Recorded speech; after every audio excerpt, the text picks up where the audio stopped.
The Legend of Zelda Echoes of Wisdom. I finally finished it, and I just have to say, this is a Zelda-ass Zelda game. I mean, a real breath of fresh air. Don't get me wrong, I loved Breath of the Wild and Tears of the Kingdom, but the last few years I've been craving a Zelda experience similar to something like the games we grew up with, Ocarina of Time, Twilight Princess, Wind Waker even. While this doesn't scratch the same itch, it gets real close to the spot in such a satisfying way. Now, I've got a lot of things that make me love this game, and a few gripes, so I'm going to try to get those thoughts organized for you guys so you can know why I stand where I stand on this game. Combat in Echoes of Wisdom is such a strange and offbeat approach that it's actually kind of satisfying. You'd think that having to rely on these copies of the enemies you come across would be annoying, then it would feel like you're just standing in the back, but it actually feels kind of right. There's a little bit of an active rhythm that you can engage in as you switch between summons for flying types, ranged and melee attackers. You can also add in the elemental effects some of these guys get later on, and the different movement types that they have. You get a nice variety. It kept me switching up which mobs I spawn, not just between encounters, but also in the middle of a fight.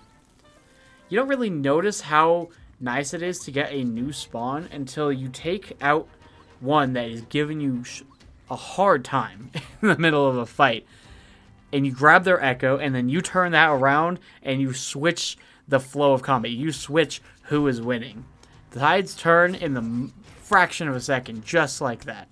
There is one small problem I have with the combat in spawning enemies, and it's actually a problem with the ecosystem in general. The lack of real sorting. Now, you can sort based off of recent used, most used, the last learned, even type, but you can't go into a tab of any kind if you're just looking for monsters. If you're looking for a certain mob you haven't used recently and you got it in your start of the game, it can take an annoying amount of time to sort back through all 127 different echoes you collect throughout the game. It's not really a deal breaker, but it's just something that you would think Nintendo would think ahead on, and it's a nice little quality of life thing that would be a pleasant addition to the game, to say the least. My other major gripe is a mild spoiler, so if you're wanting to go into the game completely blind, go ahead and jump to the time code on screen now. Now, fairly early on in the game, you get Link's sword. Not the Master Sword, but the Might Sword, which lets you essentially become Link for a short time. This wouldn't really be a huge thing, and it's still not. When the game first was announced, they said Zelda was going to have her own combat in the Echoes, which she does, but adding Link's abilities feels a little like a cop-out to me. Especially since some boss fights would take 3 to 4 times as long to beat without the sword. It's really not a deal breaker, and it's barely even an annoyance. But I just felt a little slighted since I was curious how they would make the boss fights interesting with the Echoes, and it felt kind of underwhelming. Even worse, since some bosses make it almost impossible to use the Echoes to beat them, forcing you to resort to the sword unless you are the most patient person I know. And it does try to balance things and gives you a meter that depletes while you are in the sword fighter form, and depletes even faster as you attack. It still just ends up feeling a little bit disappointing. Now, I feel like it's important to talk about performance. Within my first hour or two of this game, I was getting really low frame rates, and personally, it has to be a big shift for me to even notice. Not only that, but you can tell when it's coming because your Switch would probably sound like that PS4 meme where they start up and you'd swear you're on an airway. Never really had a huge effect on any of the gameplay, luckily, until the final boss, which can be a bit bullet hellish, but even then it was alright. It was more just a genuine annoyance. I felt almost like Nintendo had gone with the chibi Link's Awakening style to avoid performance issues, but they're still there and still very noticeable. Hopefully we get the Switch successor soon, so performance can stop being a point everyone feels obligated to bring up whenever Nintendo releases such a genuinely pleasant and fun experience. But I guess we'll just have to wait a bit longer. The Kingdom of Hyrule looks so charming with the Link's Awakening art style. I just can't get over how well the style conveys a sense of joy and adventure as you're hopping around different biomes as Zelda with the sprite Tri floating close behind. Not only does the game look great, the whole time I was pushing myself to get on with the story so I could finish the game, get the review out, but it seemed like everywhere I went there was something else to do. A tunnel, a side quest, or even just a weird weather effect that took my map, and I just wanted to investigate it. If you're easily distracted like me, you were going to find so much to do in this game, and nothing ever really felt like busy work to me. Side quests felt so natural to stumble onto that I never really felt that open world burnout you get in most open world games these days, or at least that I get. And I was never really spamming the next button because the NPCs just got to the point and had really nice personalities. I mean, in every Zelda game I've ever played, there's always that one annoying guy that thinks he's way cooler than Link, but everyone in Chibi Hyrule was just charming. Not only that, but there was always a worthwhile reward for the side quests, even if it was just an ingredient for smoothies. As for actually exploring the world, that's where you can really have fun with the echoes. But now I'm sure you've seen people stacking beds like stairs and bypassing jumping puzzles, or some really annoying platforming, but it can be much more than that. The further into the game you get, the more options you have and the more fun you can have finding ways to circumvent puzzles, or even skipping over areas entirely.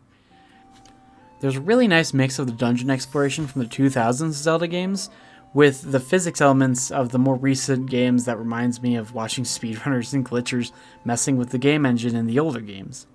Of course, this game also has a fast travel mechanic, but the art style is so pleasant, and the world is small enough that unless you're really trying to get from one extreme edge of the map to another really quickly, it's not really worth it, especially if you're starting to get longer load times. If you really want to move quickly, you can always just get a horse that feels so much like Skyrim. These little dudes will clear over half a tree and not break stride, making it more like a smoothed out map. I'm pretty sure if you really tried to, now that I think about it, you could probably get a horse on top of Hyrule Castle. The story is pretty standard stuff for a Zelda game. You're Link fighting Ganon and you win. Wait, that's not right. You're Zelda. Finally, people will stop calling Link Zelda. They probably won't. Anyways, Link seemingly defeats Ganon when he opens a rift and you barely escape with Link sinking into the rift. Now, more rifts are opening up and it's your job to fix them. To avoid getting any more spoilery, I'll stop there, but story's never been the biggest part of a Zelda game, but they've always been solid.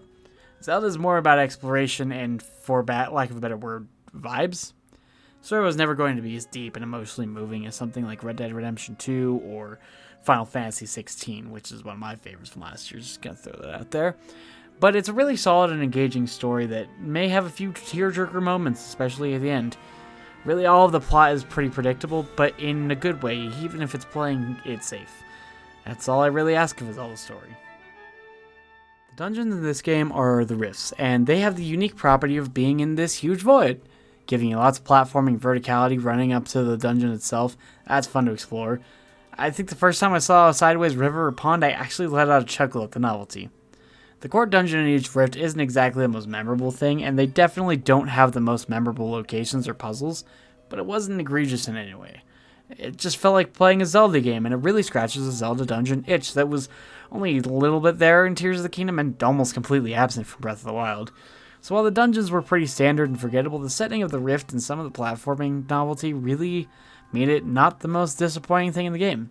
In fact, I wouldn't even call it disappointing, just kinda neat. Overall, I'm going to give The Legend of Zelda Echoes of Wisdom a 9 out of 10 with a 4 out of 5 fun factor. I want to give it a 9.5 or maybe even a 10, but between my disappointment in combat, the performance issues, and a few other small things I wasn't a huge fan of, like random annoying parts of boss fights, I just feel like it wouldn't be right. But this is a genuinely amazing game, and I really hope we see more Zelda like this at some point, especially if it's a game starring Zelda. They give us another cool, unique combat experience. That would be great. But please, Nintendo, give us another game with a 2000s formula, or even just remaster those games for the next system. But that's just my take, and I will see you guys in the next review for Metaphor ReFantasio. Fuck, that game's gonna be like 120 hours.